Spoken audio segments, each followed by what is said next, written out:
അതായത് ഇതൊരു വിഴിഞ്ഞം ഓഹരി കൈമാറ്റത്തിൽ ഒതുങ്ങി നിൽക്കുന്ന ഒന്നല്ല. പക്ഷേ ഇവിടെ ശ്രീ PM നിയാസ്, ഇവിടെ സർക്കാരിനും മുഖ്യമന്ത്രി VD സതീശനും അനുഗ്രഹമാവുകയാണല്ലോ ഇപ്പോൾ ഈ CPM രണ്ട് വഴിക്ക് പോകുന്നത്, പ്രത്യേകിച്ച് കണ്ണൂർ പാർട്ടി രണ്ട് വഴിക്ക് പോകുന്നത്. വിഴിഞ്ഞം വിഷയത്തിൽ സർക്കാർ മറുപടി പറയേണ്ട ഒരവസ്ഥയിൽ ഇപ്പോൾ CPM രണ്ട് വഴിക്കായതോടുകൂടി രക്ഷപ്പെട്ടിരിക്കുന്നത് സർക്കാരാണ്. ഇനി അവർ തമ്മിൽ അടിച്ചോളും.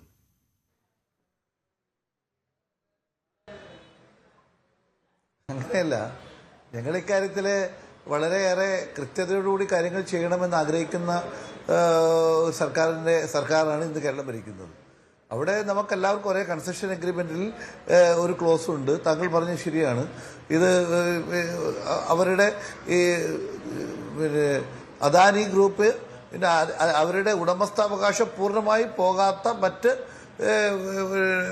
ഷെയർ വിൽപ്പന നടത്തുന്നതിനെതിരല്ല. പക്ഷെ അങ്ങനെ വിൽപ്പന നടത്തുമ്പോൾ അത് സർക്കാരിന് മുൻകൂട്ടി പെർമിഷൻ വാങ്ങിക്കണം. പ്രയർ അപ്രൂവൽ എന്നാണ് പറഞ്ഞത്. അത് പ്രയർ അപ്രൂവൽ വാങ്ങണം എന്ന ഒരു സാങ്കേതികത്വം മാത്രമേ ഇതിലുള്ളൂ. നമുക്കെല്ലാവർക്കും അറിയാം 1.4 ബില്യൺ കോടി എന്ന് പറഞ്ഞാൽ ഏതാണ്ട് 13,200 ഇന്ത്യൻ റുപ്പീസ്. ആ പണമാണ് അവിടെ മുടക്കുവാൻ തീരുമാനിച്ചിരിക്കുന്നത്. അത് സ്വാഭാവികമായും അത് വന്നു കഴിഞ്ഞാൽ MSL എന്ന് പോലെയുള്ള ഒരു കമ്പനി വന്നു കഴിഞ്ഞാൽ ഉണ്ടാവുന്ന ബുദ്ധിമുട്ടുകൾ, ഇത് ഞങ്ങൾ അധികാരത്തിൽ വന്ന് ഒറ്റ മാസം കൊണ്ട് ഇതെല്ലാം നടന്നു എന്ന് ഞാൻ വിശ്വസിക്കുന്നില്ല. താങ്കളിപ്പോൾ ഓൾറെഡി ഞാനിപ്പോൾ ചർച്ചയിൽ ഞാൻ കേട്ടല്ലോ, ഞങ്ങൾ ചർച്ചയിൽ പങ്കെടുത്ത പല പാനലിസ്റ്റുകളും പറഞ്ഞാൽ അങ്ങനെയല്ല. അപ്പോൾ അത് നേരത്തെ തന്നെ ഇതുമായി ബന്ധപ്പെട്ട ചർച്ചകൾ തുടങ്ങിയിട്ടുണ്ടെന്നും അത് മനസ്സിലാക്കിക്കൊണ്ടാണല്ലോ ദേശാഭിമാനിയിൽ ജൂൺ 5-ന് തന്നെ ഇക്കാര്യം വന്നത്. ഞങ്ങളുടെ ഒരു പുതിയ ഗവൺമെന്റിന്റെ പ്രതിനിധിയായി ഒരു IAS ഉദ്യോഗസ്ഥൻ വന്നത് അത് 11-ാം തീയതി മാത്രമാണ് ചാർജ് എടുത്തത്. അപ്പോൾ 5-ാം തീയതി തന്നെ ദേശാഭിമാനി അടക്കം പത്രങ്ങളിൽ വാർത്ത വന്നു എന്ന് മാത്രമല്ല, ഇത് ദേശാഭിമാനിയിൽ വന്ന വാർത്ത എന്താണ്? ഈ 13,000-ഓളം കോടി രൂപ അവിടെ വികസനത്തിൽ വരുന്നു, കേരളത്തിന്റെ മാറ്റങ്ങൾ ഉണ്ടാകുന്നു എന്നൊക്കെ പറഞ്ഞ അതേ പാർട്ടി പത്രത്തിന്റെ നേതാവ്, പ്രതിപക്ഷ നേതാവ് നിയമസഭയിൽ പോയി പറഞ്ഞു ഇത് വലിയൊരു അപകടം ഉണ്ടാകുന്നുവെന്ന്.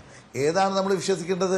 ഇപ്പോൾ രാകേഷ് പറഞ്ഞത്, കണ്ണൂർ ജില്ലാ സെക്രട്ടറി രാകേഷ് പറഞ്ഞപ്പോൾ കണ്ണൂർ ജില്ലയിൽ നിന്നുള്ള ശ്രീമതി ടീച്ചറും അതുപോലെ തന്നെ ശൈലജ ടീച്ചറും മറ്റൊന്ന് പറയുന്നു. അപ്പോൾ സ്വാഭാവികമായും ഇവർക്ക് തന്നെ വ്യക്തതയില്ല.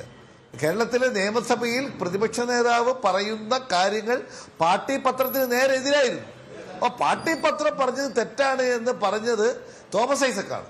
അപ്പോൾ തോമസ് ഐസക്ക് പാർട്ടി പത്രത്തിൽ പറഞ്ഞ തെറ്റ് ചൂണ്ടിക്കാണിച്ചപ്പോൾ മാത്രമാണ് കേരളത്തിലെ മുൻ മുഖ്യമന്ത്രി ഇപ്പോഴത്തെ പ്രതിപക്ഷ നേതാവ് കൂടിയായ ശ്രീ പിണറായി വിജയൻ പാർട്ടി പത്രത്തിന് തെറ്റുപറ്റിയെന്ന് സൂചിപ്പിച്ചിട്ടുള്ളത്.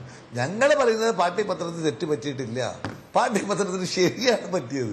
പിണറായി വിജയനാണ് തെറ്റ് പറ്റിയെന്ന് വ്യക്തമാക്കിക്കൊണ്ടാണ് ഞങ്ങൾ പറയുന്നത്. ഒരു കാര്യം തുറന്നു പറയാൻ ആഗ്രഹിക്കുന്നു. അദാനിക്ക് ഏൽപ്പിച്ചത് അത് ഞങ്ങൾ നിരന്തരമായി നിരവധികളായ ടെൻഡറുകൾ നടത്തി, ടെൻഡറുകളിലൊന്നും ആരും എടുക്കാത്തൊരു സാഹചര്യം വന്നപ്പോൾ സ്ഥലം ഗവൺമെൻറ് ഏറ്റെടുത്ത് ഞങ്ങൾ ലീസ് ഔട്ടാക്കി ഞങ്ങൾ നടത്തിക്കൊള്ളാം, ഓണർഷിപ്പും കൈവശക്കാരനും എന്നൊക്കെ രീതിയിൽ ഞങ്ങൾ നടത്തിക്കൊള്ളാം എന്ന തീരുമാനമെടുത്തപ്പോഴാണ്, ആ തീരുമാനപ്രകാരമാണ് ടെൻഡർ വിളിച്ച് ഉമ്മൻചാണ്ടിയുടെ കാലത്ത് കൊടുത്തത്.